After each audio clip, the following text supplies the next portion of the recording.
El primer acercamiento de Cassius Marcellus Clay, Jr., con el boxeo se debió a un hecho circunstancial. Tenía 12 años de edad cuando un ladrón le arrebató su bicicleta, por lo que corrió a denunciar la fechoría al policía Joe Martin, quien se encontraba en el gimnasio Columbia de la ciudad de Louisville, del cual estaba a cargo.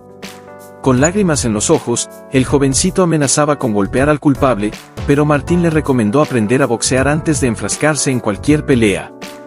No pasó mucho tiempo antes de que Clay quedara encantado del gimnasio y, tras su primer combate, en el que terminó vapuleado, empezó a entrenar con más ahínco bajo la instrucción del mismo Martin. Su empeño le llevó a participar en una pelea televisada en el programa Tomorrow's Champions, en el que ganó su combate ante Ronnie O'Keefe por decisión dividida. Con el paso de los meses, Cassius alternó su entrenamiento con Martin y Fred Stoner, entrenador del Grace Community Center, quien acabó por dirigir su carrera amateur.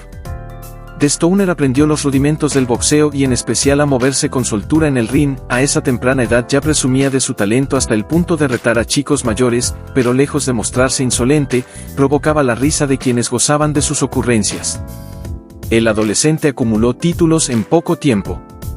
En 1956, con 14 años, ganó su primer título de importancia, el Golden Gloves Championship para novatos del estado de Kentucky en el peso semipesado, 16, el cual ganaría otras 5 veces más. Su primera aparición en un periódico ocurrió el 27 de octubre de 1957 tras derrotar por nocaut técnico a Danny Hall. En 1959 se adjudicó el campeonato interciudades de Chicago y Nueva York, Intercities Golden Gloves, ante Tony Madigan en el peso semipesado, y para abril se consagró como campeón nacional de la Unión Atlética Amateur, AU por sus siglas en inglés, en la misma categoría. Tan temprano éxito se debía, según Joe Martin, a que el joven boxeador tenía una inusual velocidad que anticipaba los movimientos de su rival, pero lo más relevante era el empeño que ponía en cada jornada de entrenamiento. Para ese año ostentaba 36 victorias consecutivas, pero su racha acabó el 1 de mayo cuando cayó derrotado en 3 asaltos ante el boxeador de guardia zurda, 19, el marine Amos Johnson, por la clasificación a los Juegos Panamericanos. Los Juegos Olímpicos de Roma en 1960. Cassius Clay en los Juegos Olímpicos de Roma 1960. En abril de 1960, Cassius refrendó el título de campeón en el peso semipesado de la AO ante Jeff Davis. 17 Ese año tendría lugar en Roma, Italia, la celebración de los Juegos Olímpicos, por lo que la clasificación a ese evento se convirtió en su próximo objetivo. Pese a que perdió en las eliminatorias de los pesos pesados al enfrentarse a Percy Price, probó suerte en los semipesados, donde logró la clasificación al batir por nocaut a Allen Hudson, campeón panamericano de 1959. A los 18 años, con Chuck Boudak como entrenador, llegó a los Juegos como candidato para alzarse con una medalla de oro, según pronosticó la revista Sports Illustrated. Su debut tuvo lugar ante el belga Ivan Beacus, a quien derrotó por nocaut técnico en el segundo asalto. Luego dio cuenta del soviético Gennady Satkov, ganador de la medalla de oro de los semipesados en Melbourne en 1956, por decisión unánime. Igual resultado obtuvo en la semifinal ante el australiano Tony Madigan. Cassius se convertía en el favorito de la afición a medida que transcurrían los asaltos, debido a su estilo desenfadado, aunque criticado por los conocedores del estilo tradicional. Llegado el día de la disputa por la medalla de oro, se enfrentó a un público hostil, debido a que la anterior pelea final en la categoría de los 75 kilogramos había sido ganada por el estadounidense Eddie Kruk sobre el polaco Tadeusz Walejczyk, con una controvertida decisión. 24-26 Su rival en turno era el también polaco Zbigniew Petersikowski, medallista de bronce en Melbourne en 1956. El inicio del combate no fue del todo favorable para Clay, pues desde la primera ronda se vio en desventaja ante la guardia zurda de Petersikowski, difícil de contrarrestar. En el segundo asalto apartó su inusual estilo y emprendió una furiosa ofensiva. En la tercera ronda mejoró su movilidad en el cuadrilátero y dio golpes más certeros.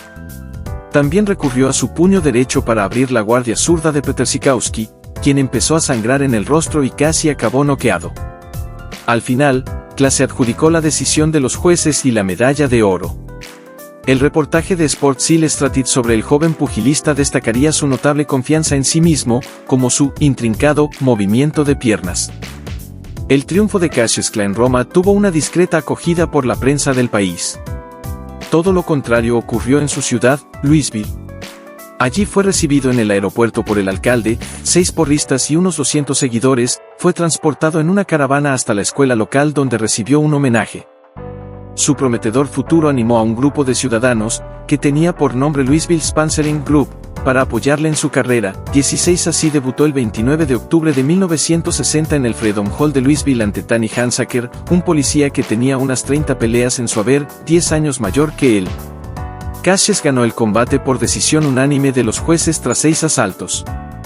Además, desde que había retornado triunfante de Roma, varios entrenadores de renombre tenían deseos de dirigirle, pero fue Angelo Dundee el que terminó siendo elegido en diciembre de ese año, por lo que Clay se trasladó a Miami para iniciar sus entrenamientos. Hacia junio de 1961, había acumulado 5 victorias consecutivas por nocaut, y su siguiente rival era Duque Savedón. Antes, debía acudir a una entrevista en la que también se encontraría el luchador profesional Gorgeous George. Ese encuentro fortuito ejercería una decisiva influencia en su carrera, puesto que escuchó a George dar atrevidas declaraciones en las que describía cómo acabaría con su rival. El joven Clay terminó atraído por esa demostración de confianza, por lo que se convirtió en su fuente de inspiración para realizar predicciones antes de sus encuentros. Ese año sucedió un hito en su carrera. El 22 de julio sostuvo un combate contra Alonzo Johnson en Louisville, televisada a lo ancho del país, una transmisión sin precedentes para un boxeador que apenas acababa de dejar su carrera amateur. Terminado ese año, contaba con 10 victorias consecutivas, 7 por nocaut. Su ascendente carrera le llevó a pelear por primera vez en Nueva York en el Madison Square Garden contra Sonny Banks el 10 de febrero de 1962. Los empresarios de ese recinto habían organizado la pelea televisada desde Louisville. La experiencia en Nueva York no le resultó fácil, pues Banks hizo que, por primera vez en su carrera profesional, cayera en el primer asalto. A pesar de todo, en ese encuentro demostraría cuán capaz era de responder ante la adversidad en el cuadrilátero, 32-6, ya que dominaría el resto de la pelea hasta que en el cuarto asalto sería detenida por el referí, quien le otorgó la victoria por nocaut técnico. Antes del combate había dado a conocer una atrevida predicción, que él saldría victorioso en solo 4 rondas. El combate de Ali impresionó a Dundee, quien aseveraría en una entrevista de 1967 que nunca había visto tal poder de recuperación en ningún boxeador. Después de ese encuentro, y tras alargar la racha de victorias con otros 4 triunfos, Clay, ya con 20 años, se enfrentó el 15 de noviembre de 1962 al veterano Archie Moore de 47, en Los Ángeles, California. Ambos ya se conocían, pues Moore le había entrenado por breve tiempo antes de Dundee, 6, pero la relación no acabó bien, ya que al joven Clay le desagradaba cumplir las órdenes del viejo Moore, quien le demandaba cambiar su estilo de pelea y le obligaba a limpiar el gimnasio. Clay se atrevió a pronosticar que el combate acabaría en el cuarto asalto y así ocurrió, ganó por nocaut técnico tras la tercera caída de Moore. Esas predicciones, junto a jocosos poemas entonados antes de los combates, le granjearon el apodo de Louisville Lib, el bocón de Louisville. Los desplantes le granjeaban opiniones adversas de la prensa, pero las provocaciones le daban cierta ventaja psicológica sobre el oponente. Según Angelo Dundee, Clay era un estudioso de sus contrincantes y no hacía predicciones sin previo análisis. Cassius Clay contra Henry Cooper y... Con 18 combates invicto, el talento de Clay ya era reconocido en el mundo del pugilismo, aunque no era tomado en serio por su peculiar estilo de pelea que era calificado como poco ortodoxo. Contra los esquemas tradicionales y dejando de lado la postura de combate, el excampeón olímpico enfrentaba a sus rivales con los brazos extendidos y recurría a rápidos movimientos hacia atrás para esquivar los golpes de sus rivales, que en contraste, tenía a su favor la agilidad en pies y manos, las cuales, aunque aparentaban ser frágiles, golpeaban fuerte. Se decía que esas características eran inusuales para un peso pesado y más relacionadas con las de un peso welter. Como muestra de su incipiente fama internacional, el 18 de junio de 1963 se enfrentó al inglés Henry Cooper, en lo que era su primer combate fuera de los Estados Unidos, en el Wembley Stadium. Pese a su corta carrera, el equipo de Clay tenía en mente enfrentarle al campeón indiscutido Sonny Liston, por lo que consideraban el combate en Inglaterra muy oportuno. 36 No obstante, antes del encuentro en el Reino Unido había tenido un duro enfrentamiento ante Doug Jones, quien, a pesar de ser más liviano, le había vapuleado durante toda la pelea. Cooper, quien ostentaba el título de campeón de la mancomunidad británica, era muy respetado en su país. Sin embargo, Para las casas de apuesta no tenía oportunidad de ganar, ya que su peso de 185,5 libras no se comparaba a las 207 del estadounidense, quien se atrevió a decir que ganaría en 5 asaltos, de lo contrario, prometía él, permanecería alejado de su país por 30 días. Al combate, con el público agitado por sus declaraciones, subió al cuadrilátero portando una corona en su cabeza. Cooper se mostró agresivo y en la primera ronda dejó sangrante la nariz de Cla. El estadounidense se repuso en los 2 asaltos siguientes, y en el tercero lesionó la ceja del británico con un golpe de derecha que le abrió una herida, pero cuando finalizaba el cuarto, el británico conectó un poderoso gancho de izquierda que tumbó a Cla por segunda vez en su carrera. Aunque turbado, logró levantarse, y en el intermedio recibió una polémica asistencia del astuto Dundee, quien le dio sales aromáticas y aprovechó la oportunidad para informar al árbitro de que el guante derecho de su pupilo se había cortado. La intervención de Dundee daría paso a una inacabable controversia de si la cortadura había sido provocada por él mismo con una hoja de afeitar. El juez autorizó que se trajera otro guante, lo que dio tiempo suficiente para que Cla se recuperase. En la quinta ronda, Cla vapuleó a Cooper sin tregua y su sangraba sin parar. La pelea acabó detenida por el árbitro, y se otorgó la victoria por nocaut técnico a Cassius Cla. El New York Times informó acerca de esa quinta ronda, que, en 2 minutos y 15 segundos, el estadounidense había estado cerca de arrancarle la cabeza al británico, aunque el mismo Cassius admitiría que Cooper le había castigado tan fuerte que sus ancestros en África lo habían sentido. Cassius Cla contra Sonny Liston. La primera pelea entre Muhammad Ali y Sonny Liston se llevó a cabo en el Convention Hall de Miami Beach, Florida. El posible enfrentamiento entre Cla y Sonny Liston ya había generado una gran expectación desde meses atrás. Se decía que Liston tenía todo a su favor, ya que ostentaba los títulos de campeón de la Asociación Mundial de Boxeo, AMB, de la Comisión Atlética de Nueva York, NISAC por sus siglas en inglés, y del recién fundado Consejo Mundial de Boxeo, CMB, por lo que se le consideraba el más temido peleador del momento. En contraste, para la opinión pública el bisoño Cla, a pesar de su ascendente carrera, era considerado poco menos que un lenguaraz. De hecho, tenía las apuestas en su contra y muchos periodistas creían que era cruel permitir que un jovencito simpático se enfrentara a un exconvicto. Por si fuera poco, sus patrocinadores de Louisville trataron de convencerlo para que no pelease. Pese a todo, el combate fue programado para el 25 de febrero de 1964 en el Convention Hall de Miami Beach, Florida. Cla recurrió a la provocación fuera del cuadrilátero. Llamó al campeón mundial "oso horrible", y hasta se atrevió a mostrar una trampa para osos fuera de su casa.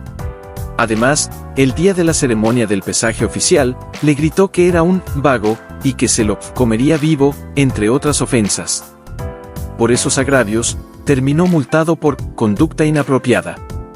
No faltó su predicción, aseveró que Liston caería en la octava ronda, 44 y dio a conocer un poema dedicado a su contrincante que fue leído por su sparring y en cuya primera línea se lee: Cla sale a enfrentar a Liston y Liston retrocede, si Liston da un paso más, terminará en el asiento de enfrente. Por si no bastara, también aseguró que para esa pelea, flotaría como una mariposa, y picaría como una abeja, una frase atribuida a uno de sus asistentes, Drew Bundini Brown, y la cual se repetiría a lo largo de su carrera. El día del evento, el público fue escaso, los periodistas deportivos consideraban a Liston como favorito y no veían a Cla como rival, por lo que apenas se vendieron la mitad de las entradas, unas 8,046. El combate se inició con el despliegue de agilidad de Cla, quien en el tercer asalto abrió una herida debajo del ojo derecho de Liston. Para cuando finalizaba el cuarto, Cla le dijo a su entrenador que sentía irritación en sus ojos y pronto recibió la asistencia requerida. Al parecer, la sustancia aplicada en los ojos de Liston para el tratamiento de sus heridas le había contaminado.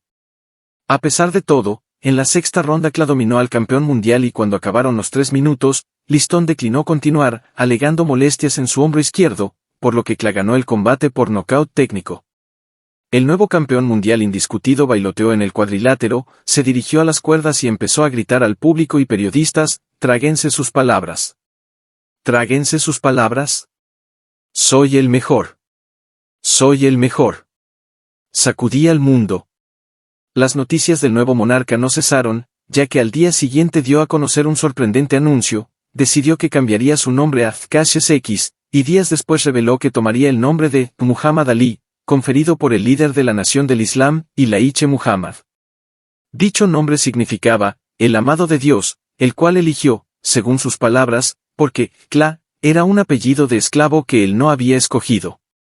Muhammad Ali contra Sonny Liston 2. Sonny Liston obtuvo la revancha contra el campeón Muhammad Ali.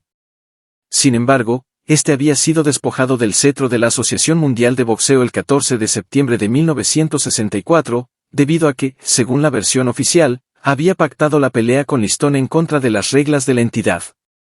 Ahora bien, existe la versión de que la AMB no deseaba estar ligada con él por sus lazos con la nación del Islam, aparte de que ya se encontraba relacionado con las protestas populares de la década 53-54. Por tanto, Ali mantenía los títulos del CMB y la NISAC. El combate se programó para noviembre de 1964, pero fue pospuesto porque Ali se sometió a una operación para tratar una hernia. Por tanto, fue reprogramado en Boston, pero como los organizadores tuvieron problemas con la licencia para celebrar el encuentro en esa ciudad, al final se estableció en Lewiston, Maine, en el pequeño auditorio de St. Dominic's Hall el 25 de mayo de 1965. Ese recinto tenía escasa capacidad, lo que provocó que el combate albergara a 2.434 espectadores, la menor cantidad en la historia para una pelea por un título mundial. El segundo enfrentamiento entre Liston y Ali inició con el retador lanzando jabs a la cabeza del campeón, así como golpes al cuerpo. Mientras evadía el ataque en el primer asalto, Ali conectó un certero golpe de derecha que derrumbó al retador, pero sucedió que el árbitro Joe Walcott no había coordinado el tiempo transcurrido con el encargado de llevar el cronómetro. Cuando lo hizo, habían transcurrido unos 13 segundos. Liston se puso en pie, parecía que reanudarían el combate, pero Walcott fue informado por Nat Fleischer, editor de The Ring, de que el cronometrador había contabilizado en 10 segundos el tiempo que Liston había permanecido en la lona. En consecuencia, Walcott interrumpió el combate y proclamó a Ali ganador. El enredo provocó que la pelea se convirtiera en una de las más polémicas de la historia del boxeo. El golpe decisivo de Ali sería conocido de allí en adelante como el golpe fantasma, porque pocos espectadores vieron el impacto en Liston. Teorías ajenas al combate especularon la influencia de la mafia neoyorquina en ambas peleas, para que Liston las perdiera. Por otro lado, se dice que hubo amenazas a la vida de Muhammad Ali, pues Malcolm X, quien había roto la relación de amistad con el campeón, había sido asesinado en febrero. Se afirmó que Liston había recibido una misteriosa visita de musulmanes antes del combate, en la que se profirieron amenazas contra su vida. La conducta de Liston aparentaba que no deseaba continuar la pelea. El 22 de noviembre de 1965, Ali se enfrentó a Floyd Patterson, ex campeón mundial de los pesos pesados. En aquella época, Ali se encontraba en conflicto con los medios de comunicación, debido a sus polémicas declaraciones en contra del cristianismo y la integración racias. El cristiano Patterson insistía en llamarle por su antiguo nombre, Cassius Clay, y proclamaba que devolvería el título mundial a los Estados Unidos. Las declaraciones enfurecieron a Ali, quien llamó a Patterson, Tío Tom, entre otras ofensas. La pelea se desarrolló en el Convention Center de Las Vegas, con victoria para Ali por nocaut técnico en el 12º asalto.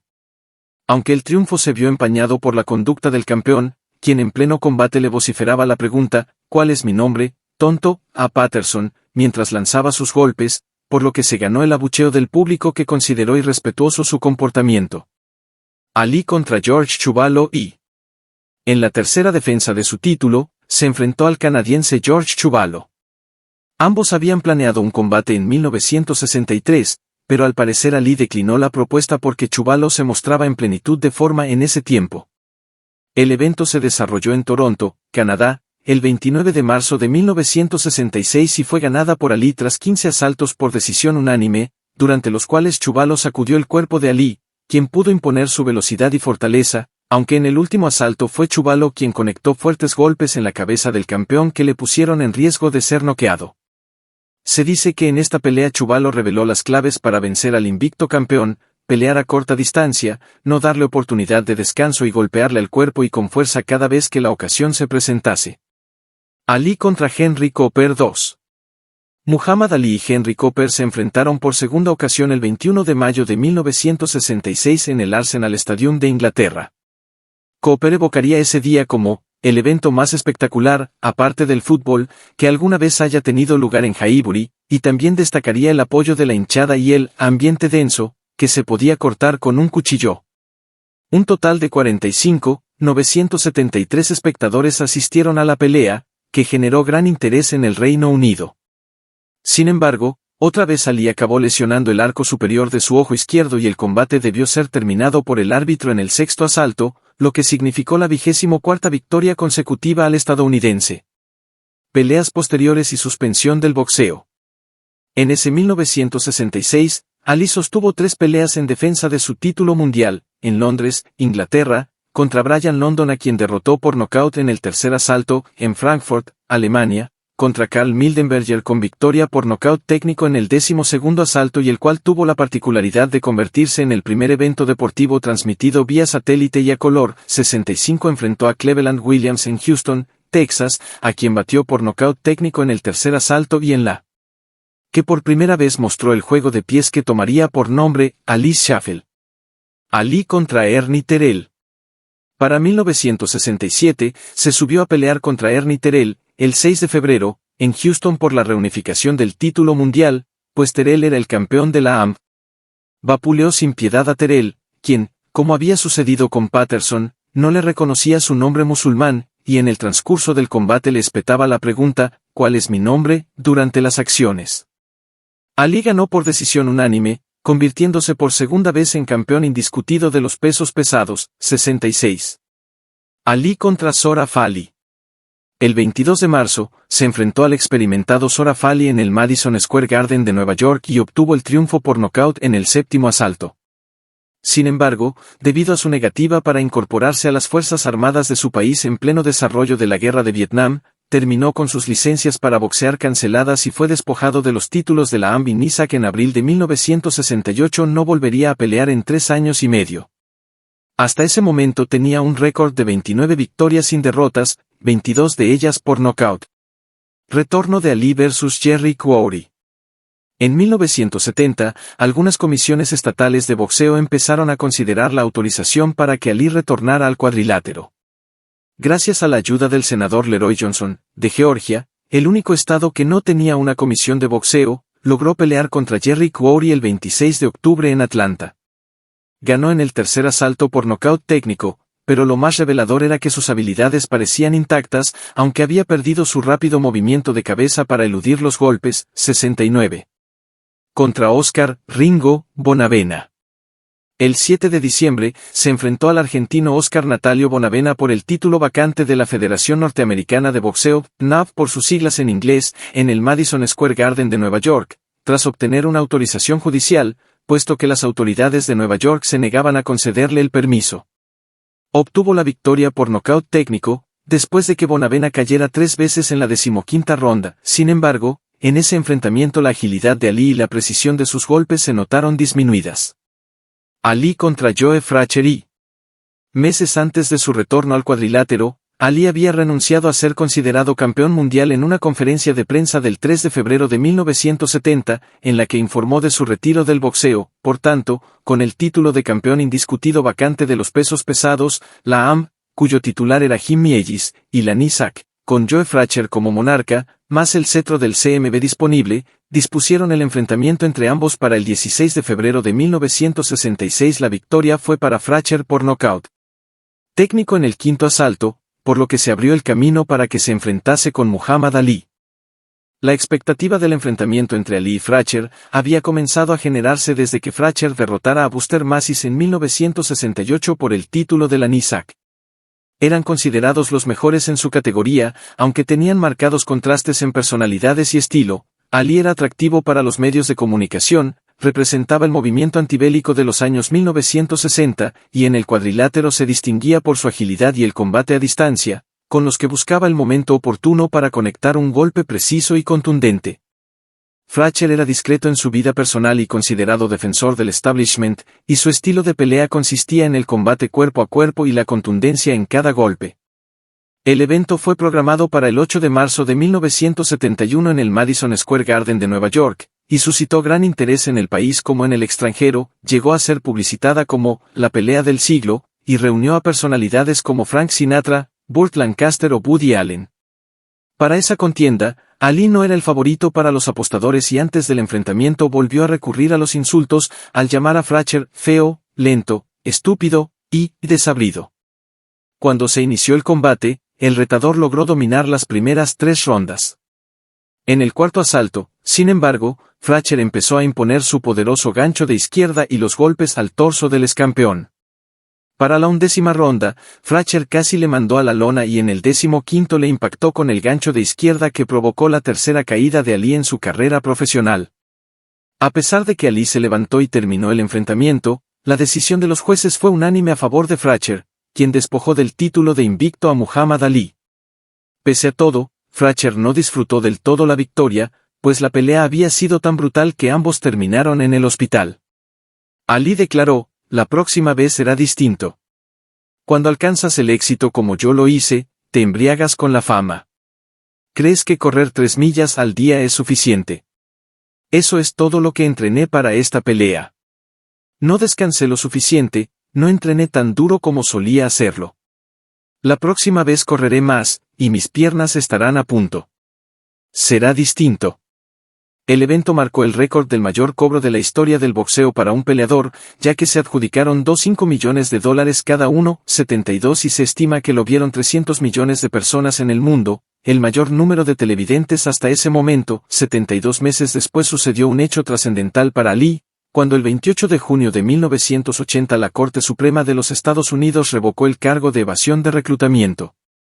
Peleas posteriores, 1971 a 1973. Pese a la contundente derrota ante Frazier, Ali volvió a la acción. El 26 de julio se enfrentó a Jimmy Ellis en el Astrodome de Houston. Eran viejos conocidos y tenían al mismo entrenador, Dundee, quien decidió permanecer en la esquina de Ellis, mientras Ali sería dirigido por Harry Wiley. 81 En ese combate se disputó el título vacante de la NAV, y terminó en favor de Ali por nocaut técnico en la 12ª ronda. El 17 de noviembre, derrotó a Buster Masis por decisión unánime en el mismo lugar. Cerró el año ante el alemán Jürgen Blin en Zúrich, Suiza, donde se llevó la victoria por nocaut en el 7º asalto. El 1 de abril de 1972, peleó en Tokio, Japón, contra Mac Foster y tras 15 asaltos Ali ganó por decisión unánime.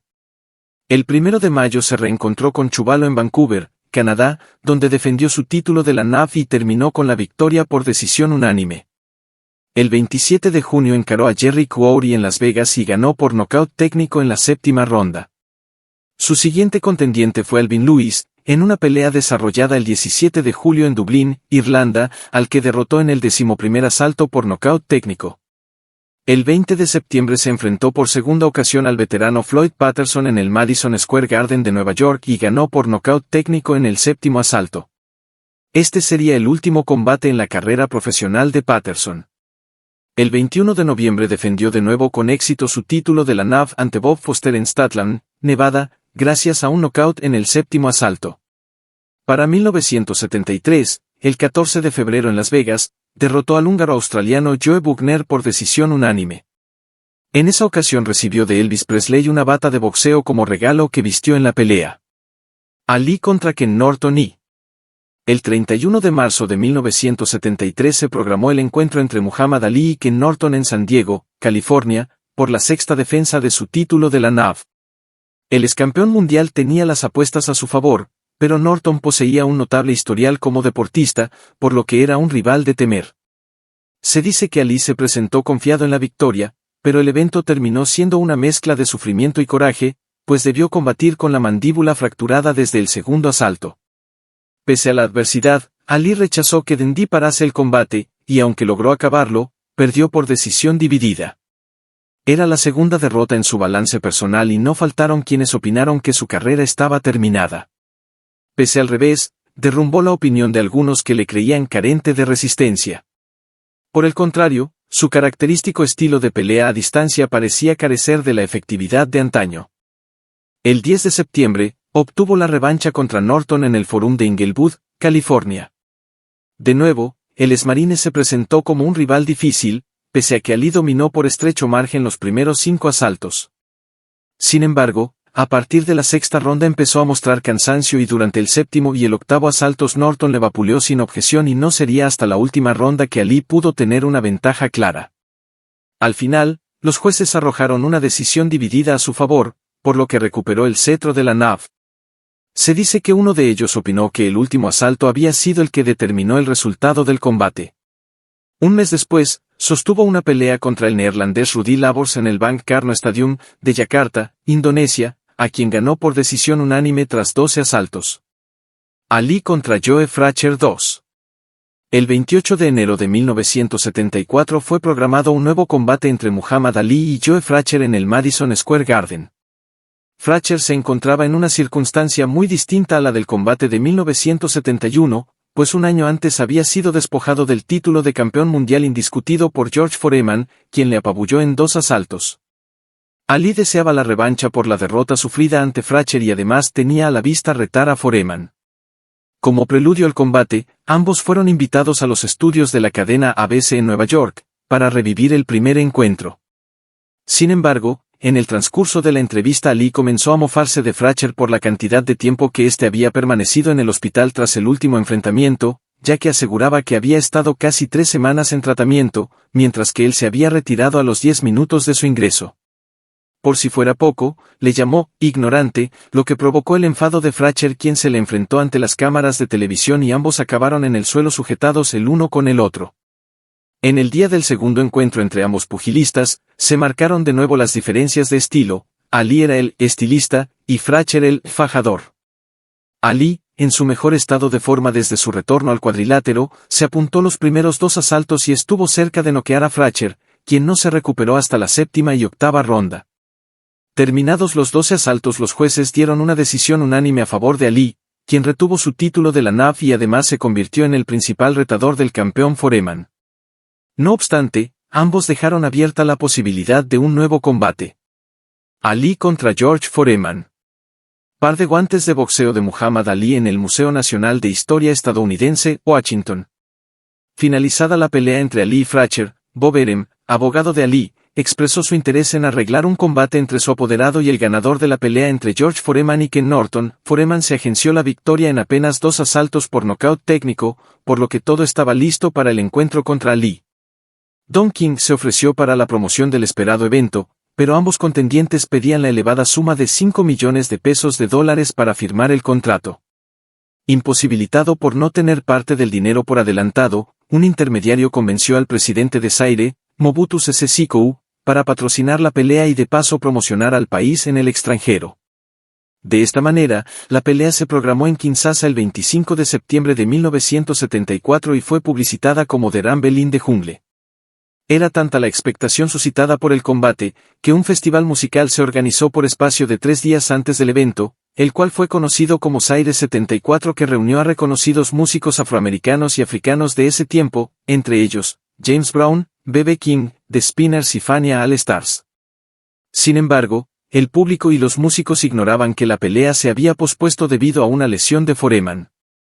A pesar de todo, el festival se desarrolló con normalidad y Ali aprovechó la oportunidad para dejarse ver por los asistentes. Al fin, la pelea se programó para el 30 de octubre en el estadio del 20 de mayo de Kinshasa, ante 60.000 espectadores y estaba previsto que comenzara entre las 3 y 4 de la madrugada. Los expertos consideraban que nadie podría soportar el brutal ataque de Foreman, cuyas 8 peleas anteriores no habían pasado más allá del segundo asalto. Por si fuera poco, había quienes le creían el mejor fajador de la historia. Ali tenía la crítica en contra, puesto que su agilidad había mermado en forma considerable.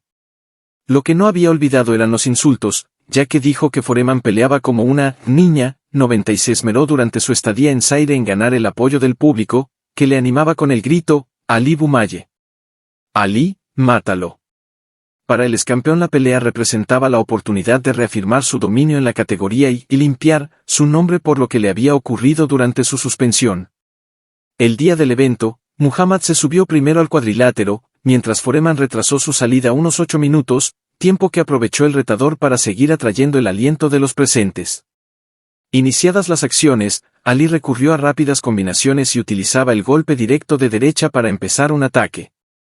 Los jabs de Ali eran muy potentes por la rapidez con que eran ejecutados, que además, se dice que giraba el puño al momento del impacto, lo que le daba un efecto letal. A partir del segundo asalto, empezó a dirigirse a las cuerdas y protegía su cabeza para soportar los fuertes golpes de Foreman, una estrategia que realizó a lo largo del combate y que sería conocida de ahí en adelante como rope-a-dope, que tenía como finalidad cansar al adversario, pero que también requería una gran capacidad de resistencia. El ataque sobre el cuerpo de Ali era brutal, pero en ocasiones el retador agarraba a Foreman de la nuca y le susurraba que no sufría ningún daño entre otras afrentas, y en ocasiones demandaba al público su apoyo, que ya estaba a su favor. En el octavo asalto, Ali atacó con la definitiva combinación de golpes que noqueó a Foreman y le despojó de los cetros y de la condición de invicto. El combate marcó 2 hitos. Ali se consagró como el segundo boxeador de la historia en proclamarse campeón lineal de peso pesado por segunda vez, desde que Patterson lo había realizado en 1960, y en el primero en ser 3 veces campeón indiscutido de los pesos pesados. También, se considera que el evento fue uno de los precursores de la globalización de las telecomunicaciones, en materia de deporte. Ya en la conferencia de prensa posterior, Ali eludió responder la pregunta acerca de su retiro. Peleas posteriores 1975. Con el reconocimiento de campeón mundial indiscutido de los pesos pesados por parte del CMB y la AM, Ali emprendió su primera defensa ante Chuck Wepner en Richfield, Ohio, el 24 de marzo de 1975. Ganó en el 15º asalto por nocaut técnico, a pesar de que había sido tumbado en la 9ª ronda con un golpe en el costado izquierdo. El 16 de mayo enfrentó a Ron Lyle en Las Vegas, y triunfó también por nocaut técnico en el 11º asalto, 88. El 30 de junio se trasladó a Kuala Lumpur, Malasia, para combatir por segunda ocasión contra Joe Bugner, al que derrotó por decisión unánime, 88. Ali contra Joe Frazier 3. El Coliseo Araneta en los años 1960. El siguiente contendiente sería Frazier, a quien se enfrentaría por tercera vez. Frazier venía de 2 victorias consecutivas ante Jerry Cour y Jim Ellis, pero eso no cambiaba la opinión del campeón sobre Smoking Joe, de quien decía que se encontraba en franca decadencia desde su estrepitosa derrota ante George Foreman.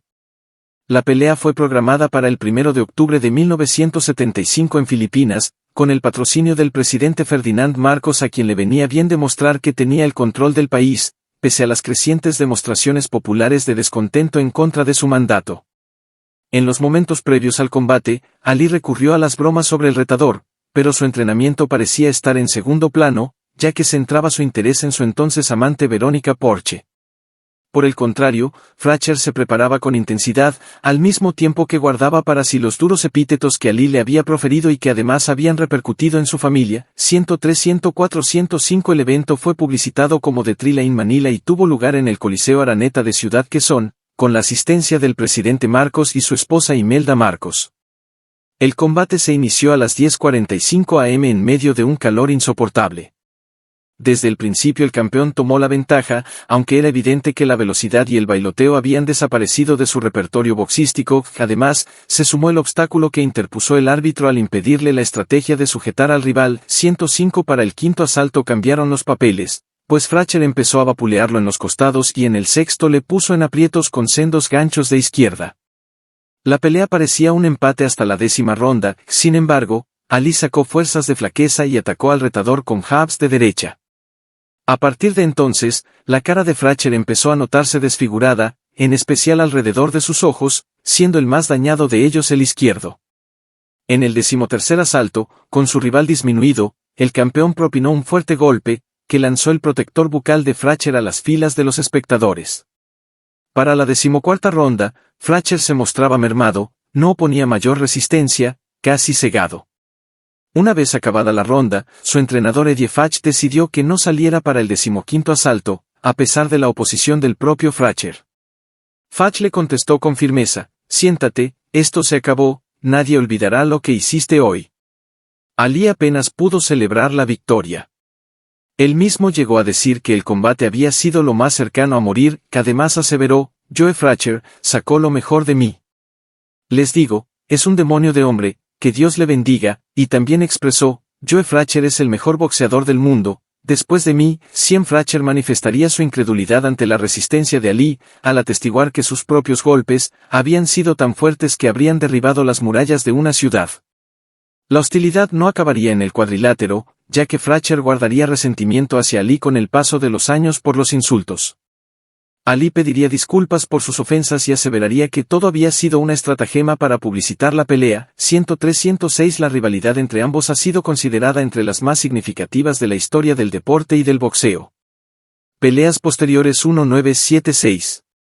Muhammad Ali fue recibido por multitudes en Corea del Sur en 1976. El 20 de febrero de 1976, Ali enfrentó en San Juan, Puerto Rico, al belga Jean-Pierre Koopman, al que derrotó por nocaut en el quinto asalto. El 30 de abril en Landover, Maryland, puso en juego sus títulos ante Jim Millong y ganó por decisión unánime, pero en el transcurso de la pelea se mostró errático en su técnica, pues debió asumir la iniciativa del combate, a lo que no estaba acostumbrado. Alcanzó el máximo peso de su carrera hasta entonces, 230 libras. Para el 24 de mayo, se trasladó hacia Alemania, donde se impuso al inglés Richard Dunn por nocaut técnico, con la peculiaridad que las entradas habían sido tan escasas que el propio Ali compró 2.000 boletos del dinero que le correspondía, las cuales fueron distribuidas entre los militares estadounidenses estacionados en Alemania. En 1976 también sucedió un particular capítulo en la carrera de Ali, al sostener su primer combate contra un oponente que no era un boxeador, sino un luchador profesional, el estadounidense Buddy Wolf, a quien batió por decisión de los jueces. Ya antes se había subido de manera intempestiva al cuadrilátero contra Gerile Mansoon, quien lo levantó por encima de los hombros y lo arrojó a la lona en un altercado cuya autenticidad sigue debatida. El encuentro contra Wolf, sin embargo, había sido de preparación para enfrentar al célebre luchador profesional japonés Antonio Inoki, en un combate que sería promovido por Bob Arum y que tendría lugar el 26 de junio de 1976. En esta lucha, que hoy en día es considerada uno de los primeros ejemplos de artes marciales mixtas, MMA, se disputaría el Campeonato Mundial de las Artes Marciales. La raíz de este encuentro provino de una pregunta que Ali había lanzado durante una conversación con Ichiro Owata, por entonces presidente de la Japanese Amateur Wrestling Association, sobre si no había ningún peleador oriental que se atreviese a luchar contra él. Este desafío corrió de periódico en Japón hasta ser oído por Antonio Inoki, estrella de la New Japan Pro Wrestling, quien aceptó el reto. Inoki, quien tenía entrenamiento en karate y catch wrestling y constituía un oponente peligroso a pesar de la naturaleza coreografiada de NJPW, intercambió burlas con Ali y se jactó de que éste podía salir herido si no se tomaba en serio el combate. Tras una negociación, Ali aceptó combatir, y la lucha fue estipulada para el 26 de junio en el Nippon Budokan. El árbitro escogido sería Gene Judo Level, quien ya había participado en una lucha mixta similar contra el boxeador Milo Savage en 1963. Se planeó además una retransmisión del combate en más de 34 países, y en Estados Unidos, Vince McMahon, Sr. vendió todas las entradas del SEA Stadium para una proyección en directo. Existe controversia sobre el inusual reglamento de este combate, cuyas limitaciones se tornarían críticas al final de la noche. Según el periodista boxístico Jim Murphy, la lucha estaba planeada como un combate coreografiado al uso de los de la lucha libre profesional. Su final consistiría en que Ali lograría noquear limpiamente a Inoki, pero golpeando también al árbitro por accidente en el proceso, lo que permitiría al japonés recuperarse y noquear por la espalda a Ali con una patada a la cabeza, consiguiendo así la victoria con el ya consciente árbitro. Sin embargo, a pesar de que este final habría sido concebido para permitir a ambos terminar el encuentro sin ver perjudicadas sus respectivas reputaciones, Ali no habría estado de acuerdo con tener que perder y habría exigido que el combate fuera hecho real, imponiendo una serie de reglas especiales para volver más justa la contienda. 112 Por otra parte, según el propio Inoki en una entrevista años después, la lucha estaba planeada desde siempre como un combate real, pero Ali no se percataría de esto hasta presenciar un brutal entrenamiento de llaves en el DJ de Inoki poco antes del combate, y por ello exigiría las reglas que se adoptaron para la pelea. Una versión adicional es dada en la autobiografía del luchador profesional Bret Hart, entonces bajo contrato de NJPW, el cual afirma que los miembros de la Nación del Islam que acompañaban a Ali amenazaron a Inoki con asesinarle si ponía un solo dedo sobre el estadounidense. Por ello, Inoki se habría autoimpuesto las reglas consecuentes a fin de sortear esta prohibición. Sea como fuere, dicho reglamento consistió en que Inoki no podría ejecutar derribos, llaves ni proyecciones sobre Ali, ni golpearle en el suelo, ni usar puñetazos, patadas a la cabeza o al cuerpo, o patadas a cualquier otro lugar no ser que tuviera una rodilla en contacto con la lona. En contraste, Ali podría usar todas sus técnicas de boxeo y cualquier otro agarre o movimiento que se terciara. En palabras del experto en artes marciales Dan Drager, esto limitaba las opciones del japonés de una manera abusiva, equiparándose a una situación en la que a un boxeador no se le permitirá ni siquiera usar jabs. Sin embargo, Inoki y su equipo no podían negarse ni negociar estas restricciones, ya que dependían del consentimiento de Ali y su séquito para que el combate pudiera tener lugar. Ali también exigió que estas reglas se mantuvieran en secreto. Lo que se suponía un espectáculo entretenido terminó siendo una decepción para los asistentes. A causa de las limitaciones que le imponía el reglamento, Inoki recurrió a su única estrategia viable y se pasó la mayor parte del combate yaciendo de espaldas en la lona y lanzando patadas de abajo arriba a las piernas de Ali. A su vez, el boxeador trataba de ponerse fuera de su alcance y gritaba desafiante en un intento de forzar a Inoki a luchar en pie, llegando a subirse a las cuerdas del cuadrilátero para evadir las continuas patadas de Antonio. En la sexta ronda, el boxeador intentó asir la bota izquierda de Inoki, pero este aprovechó para ejecutar un barrido y hacerle caer a la lona. Aprovechando la oportunidad, el luchador se montó sobre Ali y le dio un codazo en el rostro, pero esto constituía un acto ilegal y no le supuso otra cosa que una penalización por parte del árbitro. No fue hasta la séptima ronda que Ali lanzó su primer puñetazo, tirando apenas una media docena de ellos a lo largo de los 15 asaltos, en contraste con las 64 patadas que el japonés acertó sobre sus piernas. Al final, los jueces del combate sentenciaron un empate, y el público, desconocedor de las restrictivas normas del combate, abucheó y arrojó desperdicios al cuadrilátero. Las ganancias para ambos fueron lo único sobresaliente, $6 millones para el boxeador y $4 millones para el luchador. Sin embargo, las lesiones en las piernas de Ali fueron tan graves que terminó en un hospital. Ferdi Pacheco, médico del boxeador desde sus inicios hasta antes de la pelea contra Spinks, temió una infección de graves consecuencias, llegó a plantearse la amputación. El 28 de septiembre de 1976, se llevó a cabo el tercer enfrentamiento entre Muhammad Ali y Ken Norton, que tuvo como escenario el Yankee Stadium en medio de un ambiente de inseguridad pública, ya que la policía de Nueva York se encontraba en huelga. Otra vez Norton se mostró como uno de los rivales más complicados. Aunque ganaría por decisión unánime, el campeón, resentido aún de los golpes recibidos de Inoki, 111 se encontraba en desventaja en las tarjetas de los jueces para el 10º asalto, y se hizo acreedor del abucheo del público en la sexta ronda al mantenerse en una posición defensiva. La 11ª ronda fue clave para Ali, al imponerse sobre Norton con golpes directos de derecha.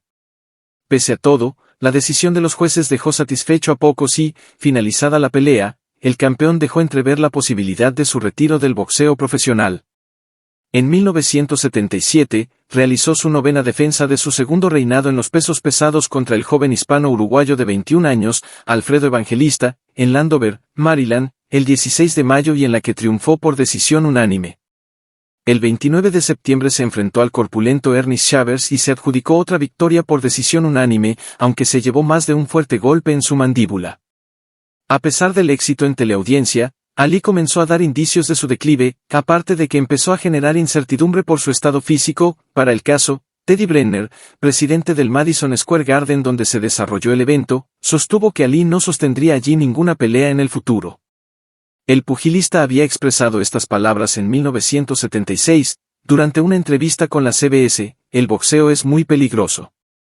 El cerebro es muy delicado. He tenido fracturada mi mandíbula y la sensibilidad de un nervio había permanecido nula por 2 años. Me dañaron un tímpano en Manila cuando entrenaba para la pelea contra Fracher, y me lo volvieron a dañar. A cualquiera le recomendaría que no practicase el boxeo si están recibiendo mucho castigo. Muhammad Ali contra Leon Spinks. Sí.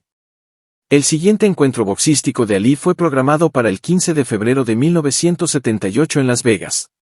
El contendiente sería Leon Spinks, un joven pugilista que apenas tenía 7 peleas profesionales, pero ostentaba una medalla de oro en el peso semipesado en los Juegos Olímpicos de Montreal. Pese a ello, Ali no tomó en serio al retador, y tampoco lo hacían la mayoría de opiniones. De hecho, se dice que un ejecutivo de la cadena CBS le recomendó al campeón alargar la pelea lo suficiente, para que alcanzara la hora de mayor audiencia. Se dice que el plan de Ali era dejar que Spinks tomase la iniciativa, hasta que le llegara el cansancio. Pero las cosas resultaron muy diferentes. A través de los 15 asaltos, fue Spinks quien le presionó, mientras el público, que apenas rondaba los 7,000 asistentes, se volcó a su favor con gritos y aplausos. El apoyo aumentó cuando el joven Spinks estuvo cerca de tumbar al campeón. Terminado el combate, las tarjetas de los jueces fueron a favor de Spinks por decisión dividida, 145 a 140, 144 a 141, 142 a 143, por lo que Ali perdió por tercera ocasión en su carrera profesional y por segunda vez el título de campeón indiscutido. Todo eso pasó ante un retador que tenía apenas 31 asaltos de experiencia antes del encuentro. El resultado es considerado uno de los más sorpresivos en la historia del boxeo profesional. Ali contra Leon Spinks 2. Meses después de la derrota, Ali obtuvo la revancha para el 15 de septiembre de 1978, en la que buscaría convertirse en el primer boxeador de los pesos pesados en ostentar un título mundial en 3 ocasiones. Sin embargo, Spinks solo retendría el título de la AMB, y no así el del CMB que le había sido despojado, pues el organismo requería que enfrentase a Ken Norton, a quien consideraban como el primer retador. En esta oportunidad, Ali entrenó de forma debida y se mostró en mejor estado físico. Por el contrario, Spinks no parecía estar a la altura. Pocas semanas después de ganar el título fue arrestado por posesión de marihuana y cocaína y, según Bob Arum, 3 días antes de la pelea se encontraba borracho. El evento tuvo lugar en el Superdome de Nueva Orleans ante 350 espectadores, una cantidad muy superior al primer encuentro. 121. Desde el comienzo del combate quedó patente la superioridad de Ali, quien impuso sus jabs y logró sujetar en forma constante a un lerdo Spinks que no mostró el mismo ímpetu de cuando había ganado la corona.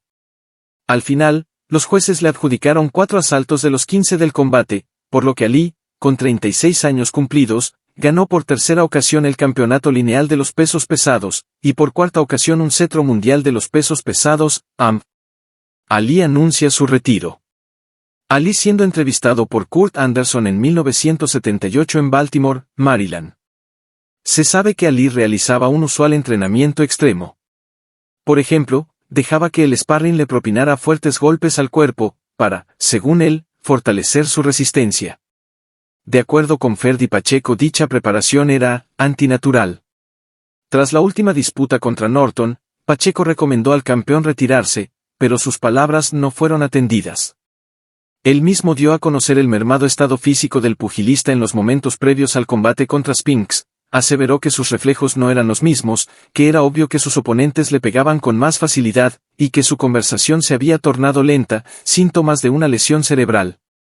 Sin embargo, el 26 de junio de 1979 en la ciudad de Los Ángeles, 9 meses después del último encuentro contra Spinks y mientras actuaba en la miniserie Freedom Road, Ali dio a conocer que había enviado una carta a la Asociación Mundial de Boxeo en la que renunciaba a su título mundial, y anunció su retiro del boxeo, puesto que no deseaba seguir extenuándose para pelear 15 asaltos. Estoy exhausto, no tengo nada que probar, creo que es lo mejor, retirarme como campeón, como el más grande. Creo que esto significa mucho para los afroamericanos, y para la historia. En marzo de 1980, Ali cambió de opinión. Con 38 años y 120,6 kilos, anunció su retorno, declaró que esperaba de sus representantes el arreglo de un combate ante el campeón de la AMB, Ion Tate. Sin embargo, los planes se truncaron cuando Tate perdió su título por nocaut ante Mike Weaver el 31 de marzo. Pese a la contrariedad, el promotor Don King le ofreció la organización de una pelea ante el monarca del CMB, Larry Holmes, en la que ganaría unos $8 millones. Para nadie era un secreto que el excampeón necesitaba dinero, mucho de su patrimonio lo había gastado en malas inversiones o había sido estafado por sus allegados. Para presentarse al combate, Ali debía someterse a exámenes físicos de rutina, pero los resultados fueron sorprendentes, puesto que no logró superar pruebas básicas como tocarse la punta de su nariz con su dedo. Pese al resultado, la licencia para la pelea le fue otorgada. Larry Holmes. El rival en turno, Larry Holmes, había sido su sparring entre 1973 y 1975, y había defendido su título en 7 ocasiones, todas ganadas por nocaut, por lo que era un difícil contrincante. El evento tuvo lugar en una improvisada arena que se erigió en el aparcamiento del Caesars Palace de Las Vegas. Ali se subió al ring con 98,4 kilogramos, el menor peso con el que se presentó a una pelea desde la presentación contra Foreman. Pese a que se mostró desafiante, en el curso de contienda se develó su estado fuera de ritmo, y una escasa ofensiva que no podía contrarrestar la absoluta superioridad de Holmes. En ocasiones parecía recurrir a la táctica del rope-a-dope, pero la realidad era que su estado físico y psicológico no lograba soportar el inclemente ataque del campeón. Ante el castigo que sufría su pupilo, Dundee decidió parar el combate tras el 10º asalto. En vista del patético espectáculo, el Dr. Pacheco declaró que todos los involucrados deberían haber sido arrestados, ya que la pelea había sido, deplorable, un crimen. Ali contra Trevor Berbick. Pese a la humillante derrota, Ali volvería al cuadrilátero el 11 de diciembre de 1981. Él mismo desmintió que lo hiciera por problemas económicos o para revivir viejos días de gloria, pues lo único que deseaba era un cuarto título mundial. Sin embargo, el combate no se realizaría en los Estados Unidos, donde no recibió apoyo, debido a que las comisiones estatales de boxeo no deseaban responsabilizarse de cualquier consecuencia generada por el gastado estado físico del excampeón. El sitio elegido fue Nassau, Bahamas, y para despejar las dudas sobre su notable lentitud al hablar, que para algunos eran síntomas de daño cerebral, se realizó un examen médico en diciembre de 1980 en el que se estableció que gozaba de buena salud. El rival de turno era Trevor Berbick de 27 años, quien había sido derrotado por Larry Holmes en abril por el título mundial.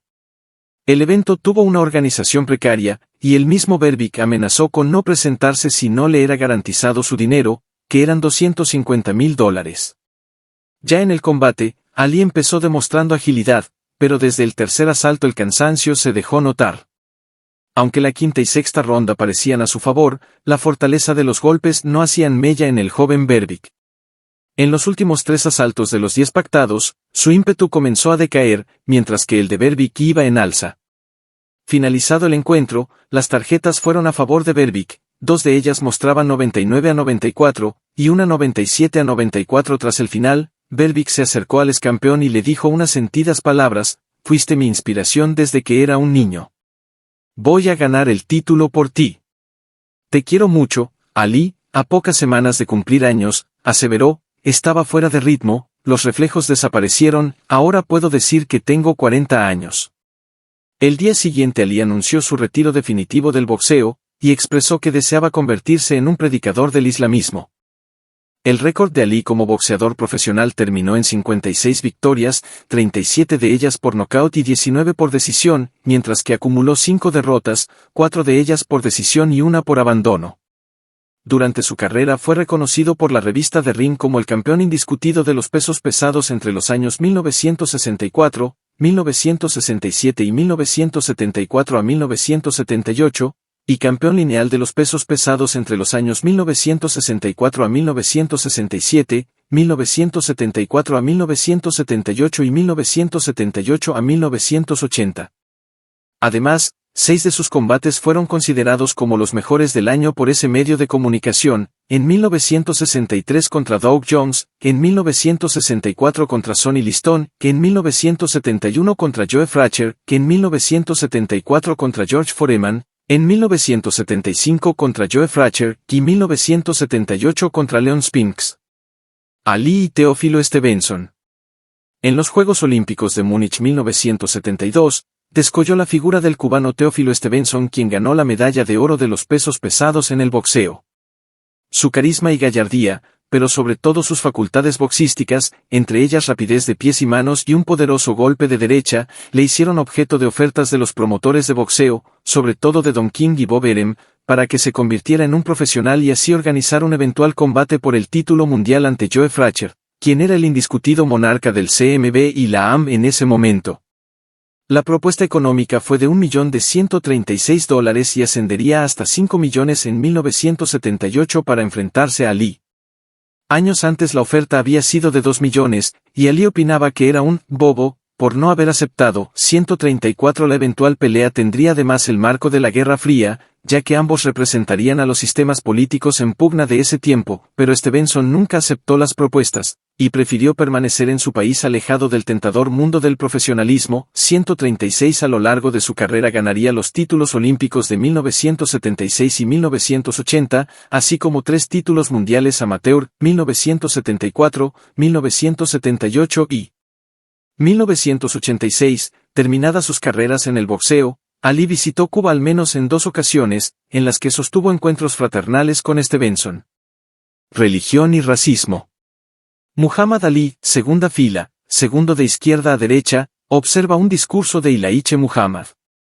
Durante los años 1960 y 1970, Ali gozaba de una gran popularidad mundial, en especial en aquellos países que tenían población donde predominaba el Islam, y en el llamado Tercer Mundo. 139. Esto se debía a que la demostración de su orgullo por ser afrodescendiente y la extraordinaria fe en sí mismo, encontraba eco en los que se creían discriminados sea por el color de su piel o su lugar de origen.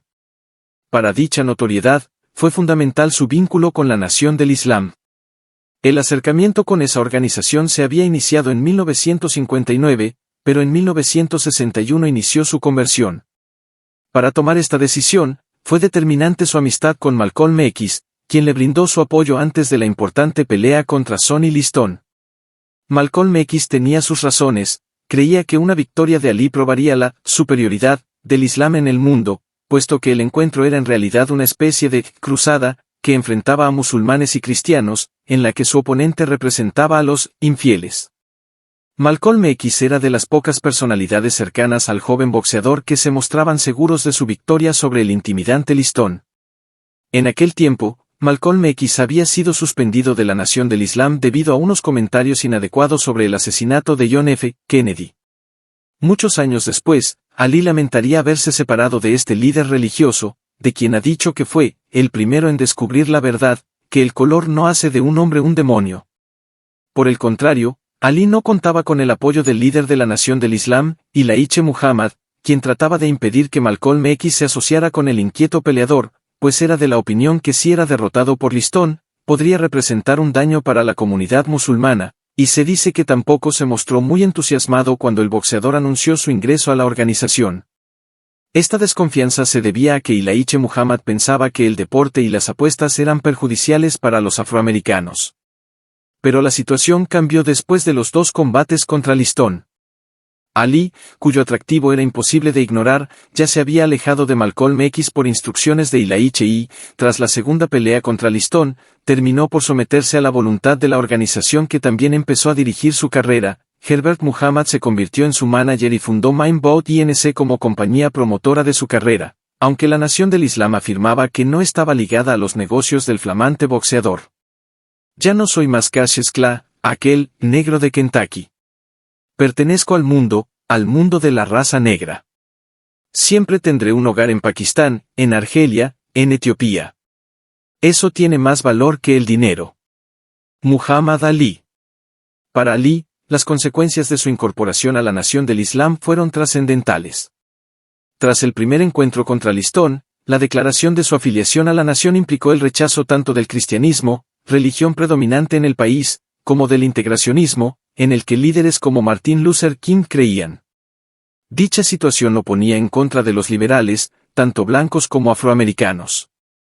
Pese a todo, con el paso del tiempo se convirtió en un ejemplo de orgullo para muchos afroamericanos, por su lucha por los derechos civiles. 146. El mismo Ilaiche Muhammad terminó por considerar toda crítica al campeón como una persecución religiosa al Islam, y también la organización empezó a respaldar sus obras caritativas y las opiniones que emitía sobre política, discriminación, racias y religión. Además, como representante de Ilaiche Muhammad, y en el contexto de las guerras anticoloniales en África, en 1964 realizó un viaje que inició en Ghana y terminó en Egipto y en el que fue recibido por multitudes. En ese recorrido aprovechó la oportunidad para expresar su deseo de defender su título mundial en ese continente. Se dice que fue en ese viaje cuando el peleador entendió el verdadero alcance de su fama y el impacto que causaba entre los más desfavorecidos. Con todo, la relación entre Muhammad Ali y Ilaiche Muhammad se deterioró, cuando en 1969, mientras se encontraba suspendido, el boxeador expresó en una entrevista con Howard Cosell que retornaría al cuadrilátero, para hacer dinero. La declaración tuvo como resultado que Ilaiche Muhammad le suspendiera de la nación, debido a que había puesto su esperanza y confianza en el enemigo de Alá, para su propia supervivencia. La sanción pudo tener como trasfondo la lucha de poder entre la figura joven y atractiva, y el avejentado líder de la organización. Pese a todo, Muhammad Ali continuó consolidándose como una figura de fama internacional en los años siguientes, aún sin el apoyo de la Nación del Islam. Más tarde en su vida, y alejado de la polémica con otros grupos sociales y étnicos, se adentró en el sufismo y tomó una actitud más espiritual y encauzada al altruismo. Cuando sucedieron los atentados del 11 de septiembre del 2001, subrayó que el Islam era una religión de paz, y participó en una recaudación de dinero para las víctimas del acto terrorista. Ali era hijo primogénito de Cassius Marcel Esclá, Sr., 1912 a 1990, y Odessa Grady, 1917 a 1994. Su hermano, Rudolf Valentino Clá, era 2 años menor a su padre, pintor de letreros, mujeriego y figura popular en la comunidad, le gustaba bailar, actuar y cantar, mientras que su madre, a quien guardaba mucho respeto y cariño, era una mujer afable que se dedicaba al servicio doméstico. En la familia, no eran raros los episodios de violencia doméstica, debido a la afición de su padre al alcohol. Creció bajo la instrucción religiosa de la Iglesia Bautista. Christine Martin, esposa de Joe Martin, le recuerda como un jovencito muy cordial, que prefería leer la Biblia a vagabundear como otros muchachos cuando andaban todos de viaje para participar en eventos deportivos.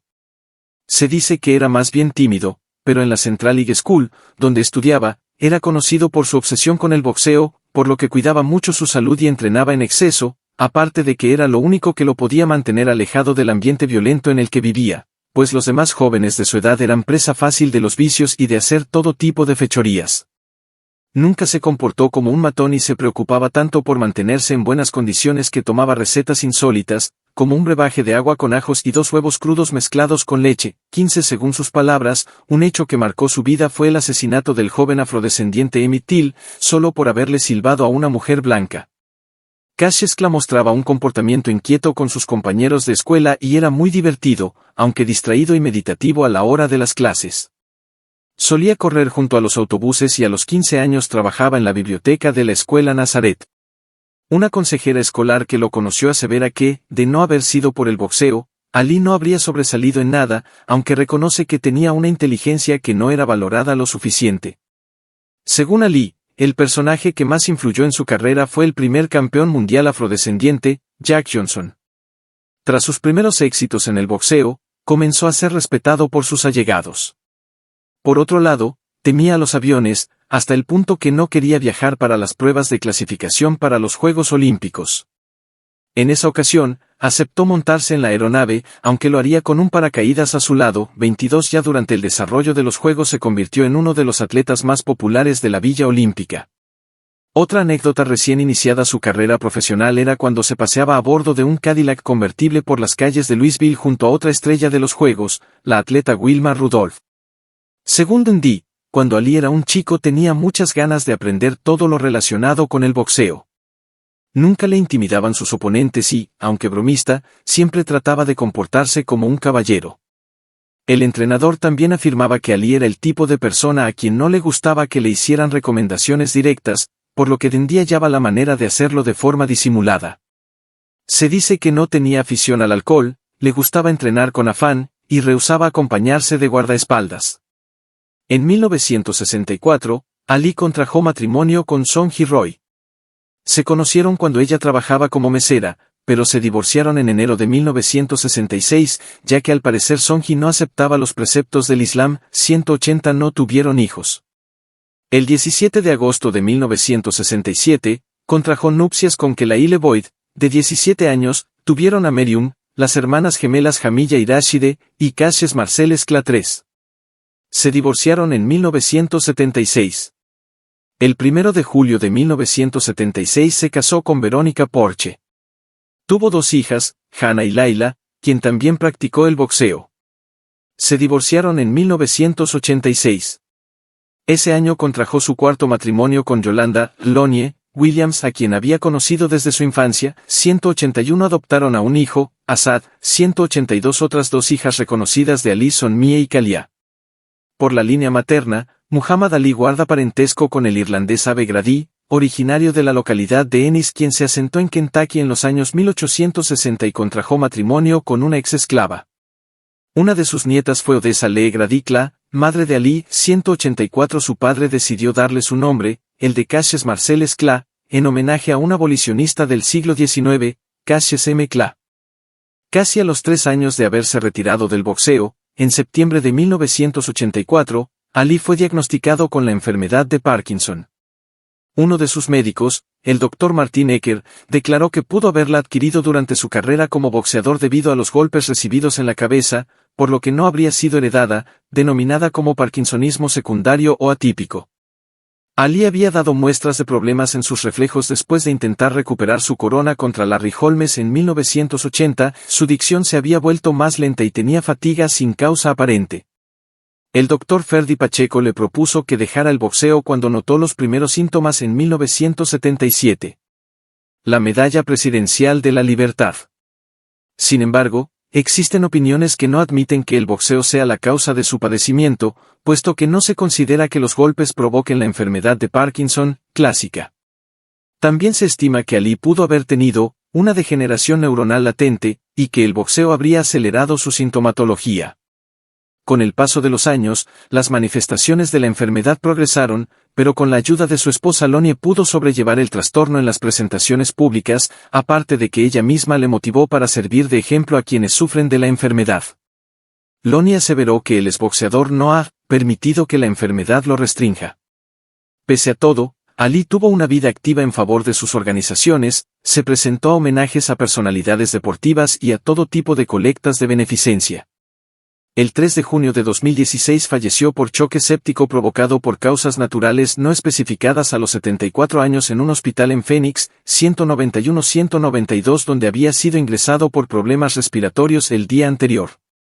Las exequias se llevaron a cabo el 10 de junio, en las que el cortejo fúnebre atravesó la ciudad de Louisville hasta culminar en el cementerio de Cave Hill donde fueron quemados sus restos. El día anterior se había celebrado una ceremonia bajo el rito islámico. Tras la inhumación, otra ceremonia interreligiosa tuvo lugar en el KFC Jam Center donde se brindaron elogios fúnebres por parte de familiares cercanos y otras personalidades como Bill Clinton y Billy Crystal. Entre los portadores del féretro se encontraban Lennox Lewis, Mike Tyson y Will Smith.